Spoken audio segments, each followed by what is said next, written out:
का स्वागत है राजस्थान जीके की क्लास में। और हमारी सीरीज चल रही थी अधीनस्थ बोर्ड के पीवाई के क्वेश्चन पेपर की। ठीक है, अगर आप चैनल पर नए हैं हमारे इस चैनल पर तो जरूर से सब्सक्राइब कीजिए, क्योंकि यहाँ पर आपको फ्री ऑफ कॉस्ट क्लास मिलेगी। कोई भी आपसे रुपया पैसा नहीं लिया जाएगा। हमारी 3 क्लास चल रही हैं, एक साइंस की चल रही है, एक मैथ्स की चल रही है और एक चल रही है ये राजस्थान जीके की। इन तीनों क्लासेस का आप आनंद उठा सकते हो, वो भी फ्री ऑफ कॉस्ट। मैं पहले क्वेश्चन की तरफ प्रस्थान कर लेता हूं। पिछली क्लास में हमने 100 क्वेश्चन तक कर लिया था। आज चलते हैं 101 नंबर क्वेश्चन पर। तो 101 नंबर का क्वेश्चन है, राज्य की मंत्री परिषद सामूहिक रूप से उत्तरदायी होती है। तो राज्य की मंत्री परिषद सामूहिक रूप से राज्य की विधानसभा के प्रति क्या होती है? उत्तरदायी होती है। और ये अनुच्छेद किसमें कहा गया है?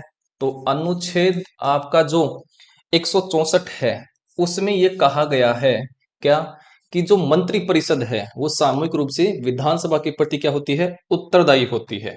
ठीक है, अब चलते हैं आगे की तरफ। आगे देखिए, आगे है राजस्थान के लोक सेवा प्रदान की गारंटी अधिनियम 2011 के संदर्भ में निम्नलिखित कथनों को पढ़ें और सही उत्तर चुनें। पहला है, प्रथम अपील और द्वितीय अपील के ज्ञापन के साथ कोई शुल्क देय नहीं होगा। बिल्कुल सत्य बात है। यानी जो प्रथम अपील की जाती है और द्वितीय अपील की जाती है, जब उसके साथ ज्ञापन दिया जाता है उसके साथ कोई रुपया पैसा नहीं दिया जाता है। दूसरा है, निर्धारित समय सीमा में सार्वजनिक अवकाश की गणना नहीं की जाएगी। ये बात भी क्या है? बिल्कुल सत्य है। तो ऑप्शन ए और दो दोनों क्या है? सत्य है। डी इसका आंसर हो गया है। नेक्स्ट क्वेश्चन देखिए, अगला क्वेश्चन है, अंत अपवाह तंत्र में कौन सी नदी सम्मिलित नहीं है? तो अंत अपवाह तंत्र में आपकी जो सुकुई नदी है वो इसमें शामिल नहीं होती है। देखिए, अंत अपवाह नदी किसको बोलते हैं? अंत अपवाह नदी।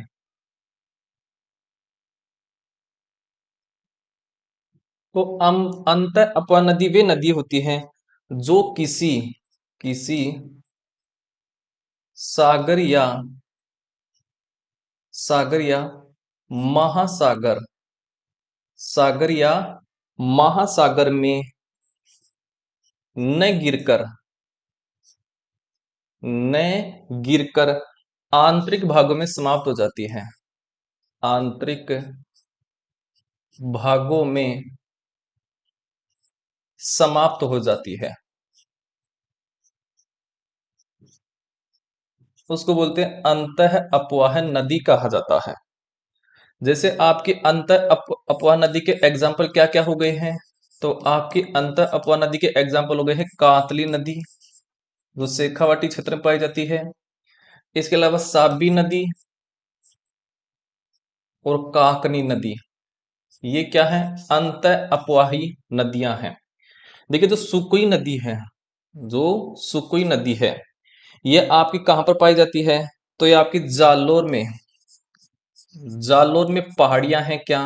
जालोर की जसवंतपुरा पहाड़ियां, जसवंतपुरा पहाड़ी, वहां से इसका क्या होता है? उद्गम होता है, निर्माण होता है इसका। ठीक है, और ये विलय कहां पर होती है? तो ये विलय अर्थात समाप्त कहां पर होती है? तो ये समाप्त होती है बाड़मेर में। कहां पर होती है? बाड़मेर में। और बाड़मेर में भी एक गांव है क्या? गंधव गांव, गंधव गांव, वहां पर ये क्या होती है? समाप्त होती है। और किस में विलय हो जाती है? तो ये विलय होती है लूनी नदी में। किस में होती है? लूनी नदी में। तो देखिए, किस में हो रही है? दूसरी नदी में क्या हो रही है? गिर रही है, सम्मिलित हो रही है, इसलिए इसको क्या बोलते हैं? इसको अंत अपवाह नदी नहीं कहा जाता है। ठीक है, अब चलते हैं आगे की तरफ। आगे देखिए, आगे है, राजस्थान के निम्न में से किस जिले में जून माह में 50 डिग्री सेल्सियस या अधिक तापमान दर्ज किया जा सकता है? तो वो है आपका क्या? चूरू। क्या है? चूरू है। ऑप्शन नंबर डी हो गया है आंसर। देखिए, चूरू में ताल छापर अभ्यारण्य स्थित है। ताल छापर अभ्यारण्य ये चूरू में ही स्थित है।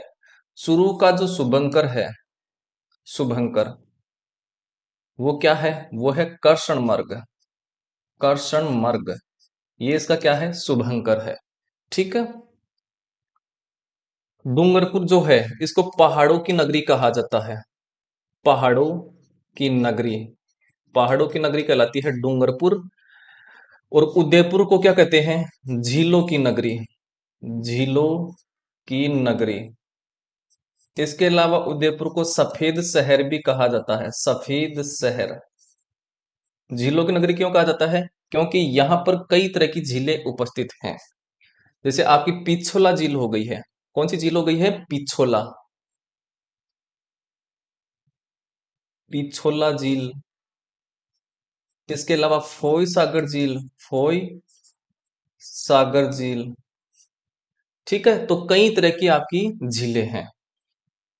इसके अलावा जो बांसवाड़ा है, बांसवाड़ा में बांस की क्या है, अधिकता है, बांस की अधिकता होती है बांसवाड़ा में, इसलिए इसको कहा जाता है बांसवाड़ा, इसलिए इसका नाम पड़ा था बांसवाड़ा। ठीक है।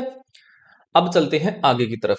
आगे देखिए, आगे हमारे पास क्वेश्चन है, इंदिरा गांधी नहर का उद्गम स्थल है। तो इंदिरा गांधी का उद्गम स्थल है क्या, हरिके बैराज। यहां से ये क्या होती है, बनती है। ठीक है। अगला क्वेश्चन देखिए, अगला क्वेश्चन है आपका, निम्नलिखित में से किन कारणों से राजस्थान में मरुस्थलीकरण हो रहा है। मतलब मरुस्थलीकरण के क्या का कारण है। पहला है जलवायु, जिसको बोलते हैं क्लाइमेट, बिल्कुल ये कारण है। दूसरा है कम वनस्पति, बिल्कुल ये भी है मरुस्थलीकरण का कारण। तीसरा है जनसंख्या वृद्धि, ये भी है।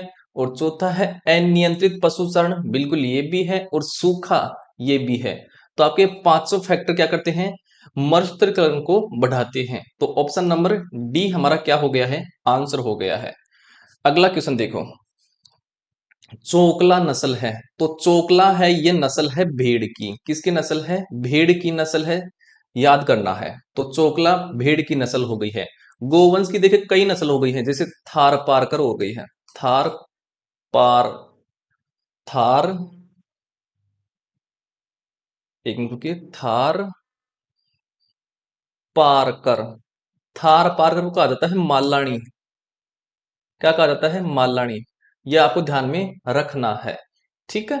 आगे चलिए, आगे हमारे पास क्वेश्चन है, राज्य मानवाधिकार आयोग के अध्यक्ष या किसी सदस्य को हटाने के संबंध में निम्नलिखित में से कौन सा सत्य है। तो अध्यक्ष को कौन हटा सकता है, तो अध्यक्ष को राष्ट्रपति के आदेश से हटाया जा सकता है। ऑप्शन नंबर सी हमारा हो गया है आंसर। तो राज्य मानवाधिकार आयोग के अध्यक्ष को या सदस्यों को हटाने का अधिकार किसके पास है, राष्ट्रपति के पास। और राष्ट्रपति जब आदेश देगा तो वहां से अध्यक्ष या उपाध्यक्ष हट सकता है। ठीक है। अगला क्वेश्चन देखिए, अगला क्वेश्चन है, निरंजनी संप्रदाय के संस्थापक कौन थे। तो निरंजनी संप्रदाय के संस्थापक थे संत हरिदास। ऑप्शन नंबर सी हो गया है आंसर। तो संत हरिदास हैं, संत जो हरिदास हैं, इनका जो मूल नाम था, मूल नाम, इनका मूल नाम था हरि सिंह सांखला, हरि सिंह सांखला, इनका क्या था, मूल नाम था।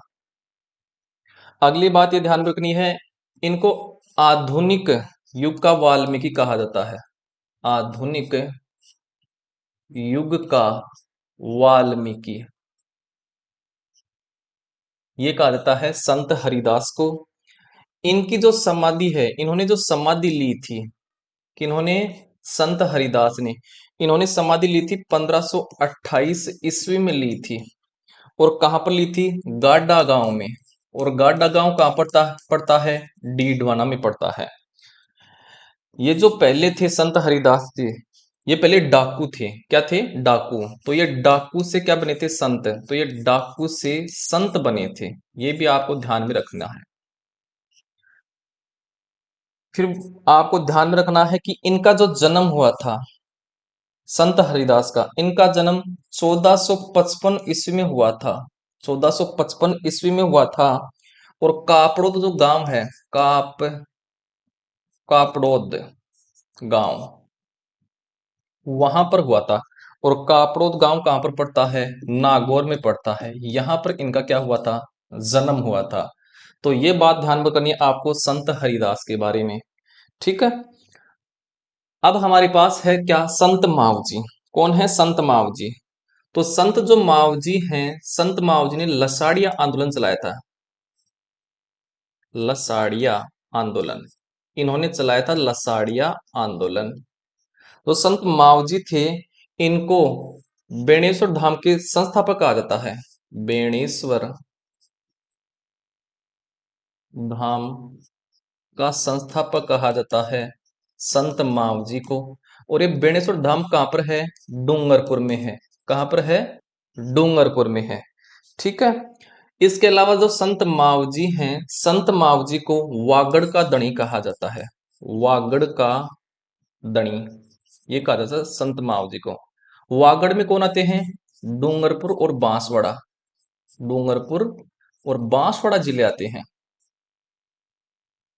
ठीक है, तो वागड़ का धनी कहा जाता है संत मावजी को। लेकिन कभी आ जाए क्या, बागड़ का धनी, ये भी क्वेश्चन आपके सामने। बागड़ का धनी, तो बागड़ का धनी कहा जाता है आपको क्या, नरहड़ पीर को। नरहड़ पीर को कहा जाता है बांगड़ का धनी, और वागड़ का धनी कहा जाता है संत मावजी को कहा जाता है। ठीक है, अब देखिए जो लालदास जी हैं, लालदास जी का संबंध कहां से है, तो लालदास जी का संबंध है दोली दूब गांव से।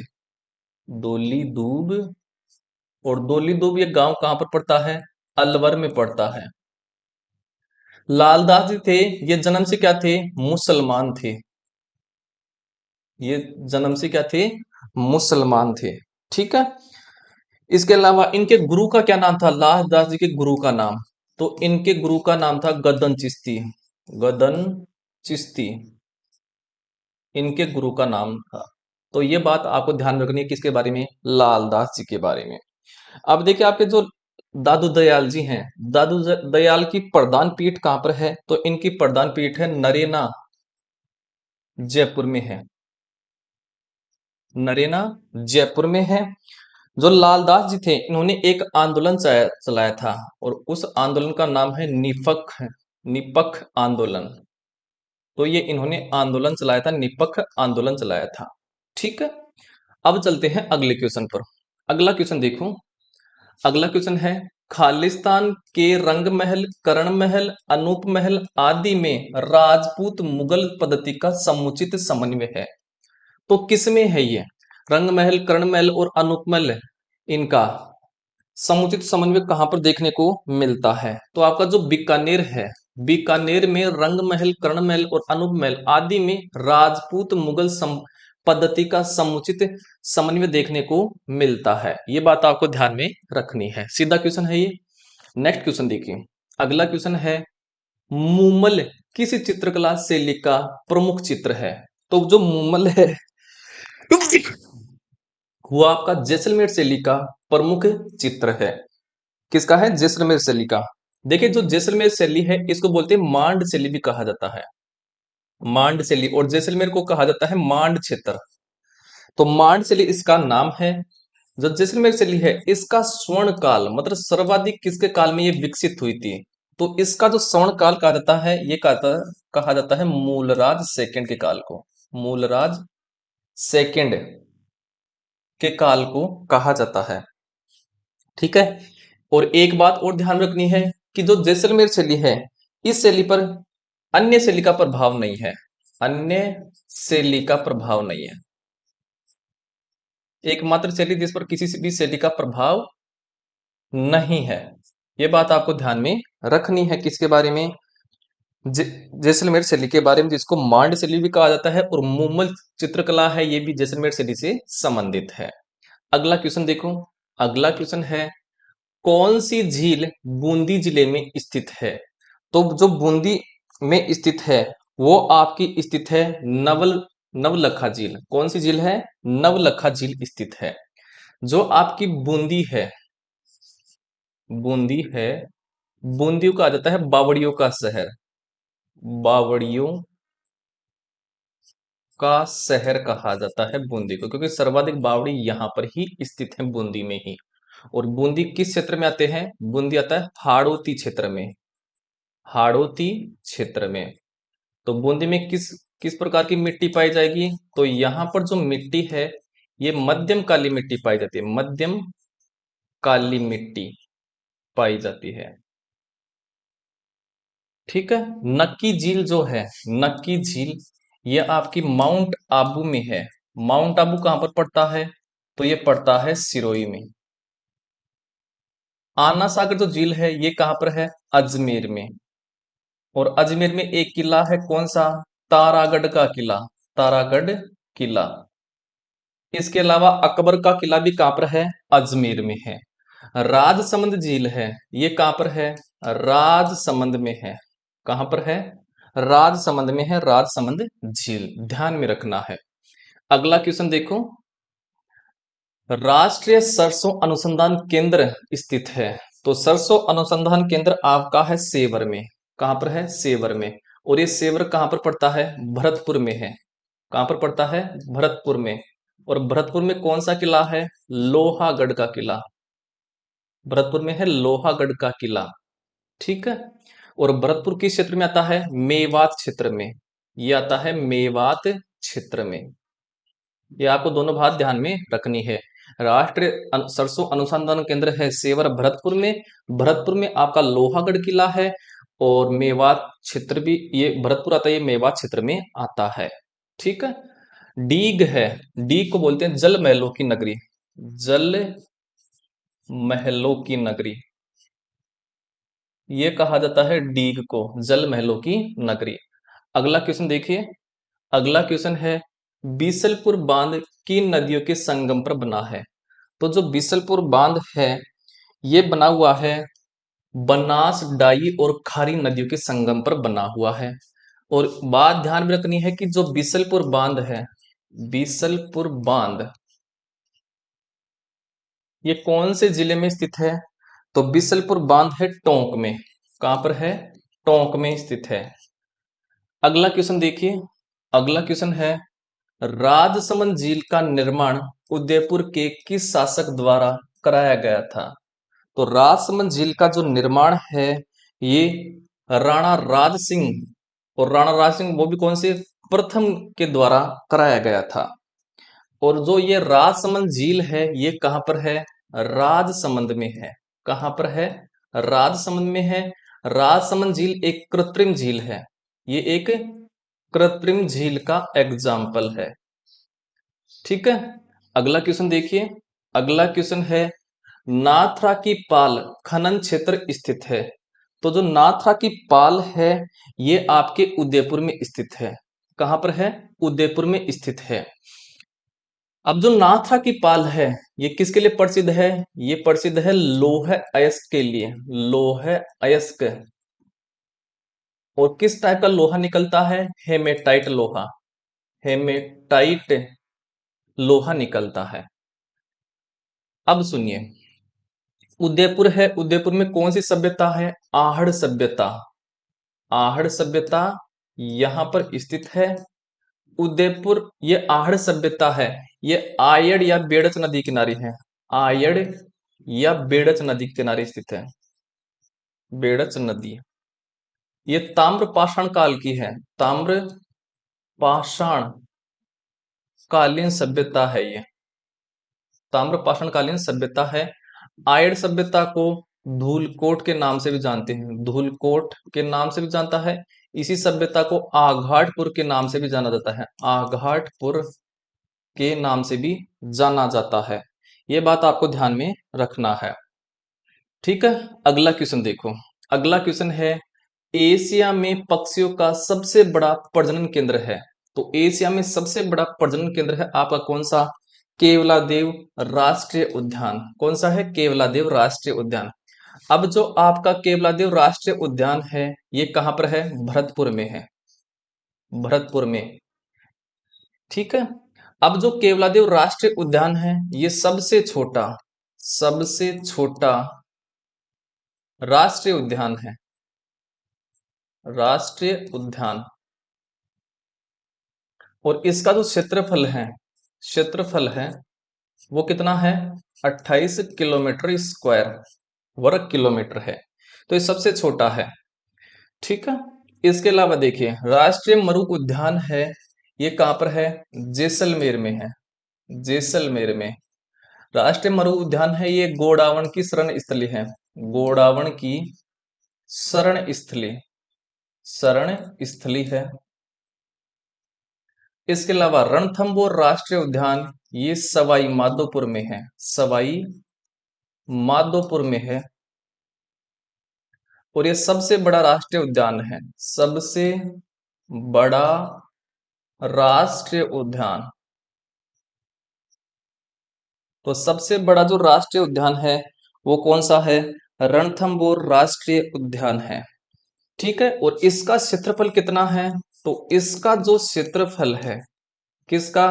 रणथंभौर राष्ट्रीय उद्यान का, वो है 2821 किलोमीटर स्क्वायर, मतलब वर्ग किलोमीटर है, इसलिए क्या है? सबसे बड़ा है। नाहरगढ़ जो अभ्यारण्य है, ये आपका जयपुर में है। कहां पर है? जयपुर में। और जयपुर में ही क्या है? नाहरगढ़ दुर्ग है, नाहरगढ़ दुर्ग भी आपका जयपुर में है। इस नाहरगढ़ दुर्ग का दूसरा नाम है सुदर्शनगढ़, सुदर्शनगढ़। इस नाहरगढ़ दुर्ग में एक जैसे, एक जैसे 9 महल हैं। ठीक है, ये बात आपको ध्यान में रखनी है। भरतपुर में आपका राष्ट्रीय सरसों अनुसंधान केंद्र है, राष्ट्रीय सरसों अनुसंधान केंद्र, अनुसंधान केंद्र भरतपुर में है, लेकिन कौन सी जगह पर है? सेवर में। सेवर एक स्थान है, वहां पर है ये सरसों अनुसंधान केंद्र। अब चलिए अगले क्वेश्चन पर। अगला क्वेश्चन देखिए, 1919 ईस्वी में विजय सिंह पथिक द्वारा स्थापित राजस्थान सेवा संघ का कार्यालय कहाँ स्थित था? तो ये था आपका कहां पर? अजमेर में। ऑप्शन नंबर डी हमारा क्या हो गया है आंसर? तो आपका राजस्थान सेवा संघ, इसकी जो स्थापना हुई थी, स्थापना हुई थी वो कब हुई थी? 1919 ईस्वी में। इसके अलावा इसकी स्थापना किसने की थी? विजय सिंह पथिक ने, विजय सिंह पथिक द्वारा। और विजय सिंह पथिक का मूल नाम क्या था? तो इसका मूल नाम है भूप सिंह। क्या है? भूप सिंह है। विजय सिंह पथिक है, इन्होंने कौन सा आंदोलन चलाया था? इन्होंने चलाया था बिजोलिया किसान आंदोलन, बिजोलिया किसान आंदोलन के क्या थे? जनक थे। आंदोलन इन्हीं के द्वारा ये चलाया गया था। ये बात आपको ध्यान में रखनी है। अगला क्वेश्चन देखिए, अगला क्वेश्चन है, राजस्थान एकीकरण के विलय पत्र पर राज्य के किस शासक ने यह कहते हुए हस्ताक्षर किए कि मैं अपने डेथ वारंट पर हस्ताक्षर कर रहा हूं? तो ये थे राजा कहाँ के? बांसवाड़ा के थे। ऑप्शन नंबर डी हो जाएगा हमारा आंसर। और उन शासक का क्या नाम था? चंद्रवीर सिंह, चंद्रवीर सिंह। चंद्रवीर सिंह जब ये हस्ताक्षर कर रहे थे तो इन्होंने कहा कि मैं अपने डेथ वारंट पर क्या कर रहा हूं? हस्ताक्षर कर रहा हूं। ये कथन भी आ सकता है कि किस शासक ने कहा कि मैं अपने डेथ वारंट पर हस्ताक्षर कर रहा हूं? तो कौन थे वो? चंद्रवीर सिंह। और कहां के थे? बांसवाड़ा के थे। ठीक है, अगला क्वेश्चन देखिए। अगला क्वेश्चन है, कालीबाई भील का स्मारक कहाँ बना है? तो ये बना हुआ है कहां पर? रास्तापाल। और रास्तापाल है ये कहां पर है? डूंगरपुर में। कहां पर है? डूंगरपुर में। अब सुनिए, रास्तापाल घटना, रास्तापाल घटना के बारे में बात कर लेते हैं। रास्तापाल जो घटना है ये कब हुई थी? ये हुई थी 1947, 1947 में ये हुई थी रास्तापाल घटना। कौन कौन शामिल थे? तो कालीबाई थी, कालीबाई, और इसके दो अध्यापक थे, दो गुरुजन थे। और दो अध्यापक कौन कौन थे? एक तो थे कौन? नाना भाई खाट, नाना भाई खाट, नाना भाई खाट थे। नाना भाई खाट को अंग्रेजों ने गोली मार करके क्या कर दी थी? हत्या कर दी थी। और जो सेंगा बाई थे दूसरे इनके अध्यापक, सेंगा बाई, इनको गाड़ी के पीछे बांध करके घसीटा गया था, घसीटा गया था। जब कालीबाई अपने खेतों में काम कर रही थी तो ये उन्होंने अचानक देखा और उन्होंने दौड़ करके, और उनके हाथ में थी क्या, हंसिया थी, दांतली थी, उस दांतली से उस रस्सी को काट दिया। तो इस प्रकार से उन्होंने अपनी गुरुजन की क्या की थी, रक्षा की थी। इसलिए कालीबाई को क्या कहा जाता है, साक्षरता की देवी, साक्षरता की देवी। तो साक्षरता की देवी कहा जाता है किसको, कालीबाई को। और ये भी आ सकता है कि रास्तापाल जो घटना है ये कहाँ की है, तो ये है डूंगरपुर की। कहाँ की है, डूंगरपुर की है। ये बात भी आपको ध्यान में रखनी है। अगला क्वेश्चन देखिए। अगला क्वेश्चन है, पशु पक्षी विहार हेतु संरक्षित वन क्षेत्र कहलाते हैं। तो पशु पक्षी विहार हेतु संरक्षित क्षेत्र कहलाते हैं अभ्यारण्य। क्या कहलाते हैं, अभ्यारण्य। ऑप्शन नंबर ए हो जाएगा आंसर। अगला क्वेश्चन देखिए। अगला क्वेश्चन है, मुंशी देवी प्रसाद ने किसी राजपूतना का अबुल फजल कहा है, तो वो कहा है मुणोत नेणसी को। किसको कहा है, मुणोत नेणसी को। अब आपका आता है सूर्यमल मिश्रण। देखिए सूर्यमल जो मिश्रण है ये बूंदी जिले से संबंधित थे, बूंदी से संबंधित थे। ये बूंदी के शासक थे। बूंदी के शासक कौन थे, तो बूंदी के शासक थे कौन, महाराव राम सिंह। महाराव राम सिंह थे। इनके दरबार में रहा करते थे कौन, इनके दरबार में कवि थे। कौन थे, सूर्यमल मिश्रण। और इन्होंने, सूर्यमल मिश्र ने बूंदी का इतिहास लिखा था, बूंदी का इतिहास। तो क्वेश्चन आ सकता है कि सूर्यमल मिश्र किस शासक के दरबार में एक कवि थे, तो वे थे महाराव राम सिंह के दरबार में थे। अगला क्वेश्चन देखिए। अगला क्वेश्चन है, 1857 के विद्रोह के समय जयपुर रियासत के पॉलिटिकल एजेंट कौन थे, तो जयपुर रियासत के पॉलिटिकल एजेंट थे ईडन। कौन थे, ईडन थे। तो ये थे जयपुर रियासत के। अब बात कर लेते हैं कि मेजर बर्टन ये कहाँ के पॉलिटिकल अर्थात पीए थे, तो ये थे कहाँ के, कोटा के। क्योंकि कोट पर क्या होता है, बटन होता है। तो बर्टन का संबंध है कोटा से, याद करने की ट्रिक है। मोरिसन है, मोरिसन कहाँ के पीए थे, तो ये थे जोधपुर के, जोधपुर के पीए थे मोरिसन। और जेडी होल थे, ये थे आपके सिरोही के। कहाँ के थे, सिरोही के थे। और ईडन हो गए हैं जयपुर के। तो ईडन थे आपके जयपुर रियासत के, क्या थे, पॉलिटिकल एजेंट थे, पीए थे। नेक्स्ट क्वेश्चन देखिए। अगला क्वेश्चन है, देवनारायण जी का मुख्य पूजा स्थल कहाँ स्थित है, तो वो स्थित है आपका कहां पर, आसिंद भीलवाड़ा है। कहां पर है, आसिंद भीलवाड़ा है। अब मैं बात कर लेता हूं देवनारायण जी के बारे में। देव नारायण जी, तो इनका प्रमुख जो मंदिर है वो कहां पर है, आसिंद। और आसिंद पड़ता है कहां पर, भीलवाड़ा में। पहली बात तो ये आपको ध्यान में रखनी है। दूसरी बात ये ध्यान में रखने की है कि देवनारायण जी की फड़ जो होती है वो सबसे लंबी फड़ है, सबसे लंबी फड़ है वो है देवनारायण जी की फड़। देवनारायण जी की फड़ पर डाक टिकट जारी किया गया था, डाक टिकट। और कब जारी किया गया था, ये जारी किया गया था 1952 में। और कितने रुपए का, 5 रुपए का जारी किया गया था। कितने रुपए का, 5 रुपए का जारी किया गया था। देवनारायण जी किसके अवतार हैं, तो ये अवतार हैं विष्णु के अवतार। किसके अवतार हैं, विष्णु के अवतार हैं। इसके उपनाम क्या क्या है देवनारायण जी के, और किस नाम से इसको जाना जाता है देवनारायण जी को, तो इनको कहा जाता है औषधियों वाला देवता, औषधियों वाला देवता। ये कहा जाता है किसको, देवनारायण जी को जाना जाता है। इसके अलावा इसको आयुर्वेद का दाता भी कहा जाता है, आयुर्वेद का ज्ञाता भी इनको ही कहा जाता है। किनको, देव नारायण जी को। ठीक है, तो ये होते हैं किसके बारे में, देव नारायण जी के बारे में। अगला क्वेश्चन देखिए। अगला क्वेश्चन है, रानी जी की बावड़ी, 84 खंभों की छतरी और नवल सागर लेक यानी झील राजस्थान के किस जिले के लिए प्रसिद्ध पर्यटन स्थल है? तो ये अब ये कहां पर है? बूंदी में स्थित है। कहां पर है? बूंदी में स्थित है। अब सुनिए बूंदी के बारे में। बूंदी, तो बूंदी को आपको क्या कहा जाता है? बूंदी में आप क्या क्या है? बावड़ियों का शहर कहा जाता है। एक तो इसको कहा जाता है बावड़ियों का शहर, ये कहा जाता है बूंदी को।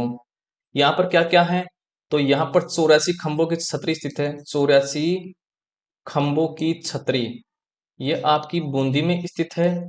इसके अलावा यहाँ पर नवल सागर, नवल सागर झील, लेक यानी होता है झील, नवल सागर झील स्थित है। यहाँ पर रानी जी की बावड़ी स्थित है। रानी जी की बावड़ी ये भी अब कहाँ पर स्थित है? बूंदी में स्थित है। बूंदी जो आता है ये हाड़ौती क्षेत्र में आता है। हाड़ौती क्षेत्र में आता है बूंदी। बूंदी के शासक कौन थे? तो जो आपके बूंदी के शासक वो कौन थे? तो बूंदी के शासक थे महाराव राम सिंह। तो यहाँ के शासक हुआ करते थे महाराव राम सिंह, ये हुआ करते थे बूंदी के शासक। और इनके दरबार में कौन रहा करते थे? तो इनके दरबार में रहा करते थे सूर्यमल मिश्रण। सूर्यमल मिश्रण, और सूर्यमल मिश्रण ने ही बूंदी का इतिहास लिखा था। ठीक है, आगे देखिए बूंदी जो है यहाँ पर जो मिट्टी पाई जाती है, मिट्टी वो पाई जाती है वर्टिसोल मिट्टी। कौन सी पाई जाती है? वर्टिसोल्स मिट्टी, या फिर मध्यम काली मिट्टी पाई जाती है। मध्यम काली मिट्टी कहाँ पर पाई जाती है? आपकी बूंदी में ही पाई जाती है। तो ये बात ध्यान रखनी है बूंदी के बारे में। ठीक है, और ये किस जलवायु में आता है? तो ये आता है आर्द्र, आर्द्र व उपाद्र, उपाद्र जलवायु वर्ग में आता है। कौन? बूंदी। अगला क्वेश्चन देखिए। अगला क्वेश्चन है रणमल छंद किसकी रचना है? तो जो रणमल छंद रचना है ये श्रीधर व्यास की रचना है। सीधी बात ध्यान में रखनी है। अगला क्वेश्चन देखिए। अगला क्वेश्चन है अग्नि नृत्य राजस्थान के किस संप्रदाय का प्रसिद्ध नृत्य है? तो अग्नि नृत्य है जसनाती संप्रदाय का। ऑप्शन नंबर ए हो जाएगा आंसर। जसनाती संप्रदाय की जो प्रमुख पीठ है ये कतरियासर, कतरियासर बीकानेर में है। कहां पर है? कतरियासर बीकानेर में स्थित है। ठीक है, इसके अलावा ये जो आपके होते हैं कौन? जसनाथी लोग। जसनाथी लोग जो होते हैं ये पवित्र किसको मानते हैं? तो ये मोर के पंख को, मोर पंख और जाल वृक्ष जो होता है, जाल वृक्ष जो होता है इसको क्या मानते हैं? पवित्र मानते हैं। ठीक है, अब बात कर लेते हैं निरंजनी संप्रदाय। जो निरंजनी संप्रदाय है इसके संस्थापक कौन है? संत हरिदास। संत हरिदास, तो संत हरिदास संस्थापक है। इसकी प्रधान पीठ कहां पर है? तो इसकी प्रधान पीठ है डीडवाना। किसकी? निरंजनी संप्रदाय की। संत हरिदास थे ये जन्म से क्या थे? डाकू थे। क्या थे? डाकू थे। अब आता है नवल संप्रदाय। तो नवल संप्रदाय के संस्थापक कौन थे? वो थे नवल दास जी। नवल दास जी इसके संस्थापक थे। और इसकी प्रधान पीठ कहां पर है? इसकी प्रधान पीठ है जोधपुर में। किसकी? नवल संप्रदाय की। अब बात कर लेते हैं अलख्य संप्रदाय। तो अलख्य संप्रदाय के संस्थापक थे स्वामी लालगिरी। स्वामी लालगिरी ये थे अलख्य संप्रदाय के संस्थापक। और अलख्य संप्रदाय की के जो प्रधान पीठ है ये कहां पर है? बीकानेर में। तो बीकानेर में अलख्य संप्रदाय की प्रमुख पीठ है। ठीक है, अगला क्वेश्चन देखो। अगला क्वेश्चन है निम्न में से किस सभ्यता को भारत की ताम्रगिन सभ्यताओं की जननी कहा जाता है? तो वो कहा जाता है किसको? गणेश्वर सभ्यता को। किसको कहा जाता है? गणेश्वर सभ्यता को कहा जाता है। गणेश्वर जो सभ्यता होती है ये कहां पर है? नीम का थाना। और नीम का थाना कहां पर पड़ता है? सीकर में पड़ता है। जो गणेश्वर सभ्यता है यहां से मछली पकड़ने का कांटा मिला था, मछली पकड़ने का कांटा यहां से ही मिला था। तो ये हो गए गणेश्वर सभ्यता के बारे में। इसको क्या, और गणेश्वर सभ्यता को क्या कहा जाता है? ताम्रयुगीन, ताम्रयुगीन सभ्यताओं, सभ्यताओं की जननी, ये कहा जाता है गणेश्वर सभ्यता को। गिलुंड सभ्यता है, ये कहां पर है? राजसमंद में है। कहां पर है? राजसमंद में स्थित है। कालीबंगा सभ्यता है, ये आपकी हनुमानगढ़ में है, हनुमानगढ़ में। कालीबंगा सभ्यता से जुते हुए खेतों के प्रमाण मिले थे, जुते हुए खेत के प्रमाण ये यहां से ही मिले थे। कालीबंगा सभ्यता से दुर्गीकरण, दुर्गीकरण व भूकंप के साक्ष्य भी मिले थे। आहड़ सभ्यता है, ये अभी कहां पर है? उदयपुर में है। आहड़ को कहा जाता है, दूसरा नाम है धुलकोट। क्या कहा जाता है? धुलकोट या मर्तकों का टीला, मर्तकों का टीला। और इसको ही कहा जाता है आघाटपुर, आघाटपुर भी इसी का ही नाम है। आहड़ सभ्यता है, ये बेडच नदी के किनारे स्थित है। अगला क्वेश्चन देखिए, अगला क्वेश्चन है कॉलम 1 में आभूषण को कॉलम 2 में महिला पहनती हैं से मिलान कीजिए। तो कॉलम 1 में तो दे रखे हैं आभूषण, और कॉलम 2 में दे रखा कि जो महिलाएं जो पहनती हैं, कहां पर पहनती हैं, वो दे रखा है। तो जो बोर या बोरला होता है, ये कहां पर पहना जाता है? ये पहना जाता है सिर पर। तो एक में तो आ गया है सी, एक में सी कहां कहां पर है? देखिए बी और डी में नहीं है, कट गया है। ठुस्सी है, ठुस्सी कहां पर पहनी जाती है? गले में पहनी जाती है। दो के लिए आ गया है ए, दो में ए कहां पर है? तो ए में नहीं है, तो सी हमारा क्या हो गया? आंसर हो गया है।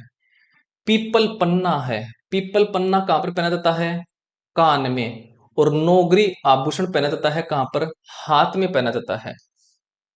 तो ये हो गया इनके मिलान के बारे में। अब चलते हैं अगले क्वेश्चन पर। अगला क्वेश्चन देखो, फर्क फर्कसियर ने 1713 ईस्वी में सवाई जयसिंह को कहां का सूबेदार नियुक्त किया था? तो ये जो घोषित किया था, मतलब नियुक्त किया था, कहां का नियुक्त किया था? तो ये नियुक्त किया था कहां का? आपका मालवा का नियुक्त किया था। ऑप्शन नंबर बी हमारा क्या हो गया है? आंसर हो गया है।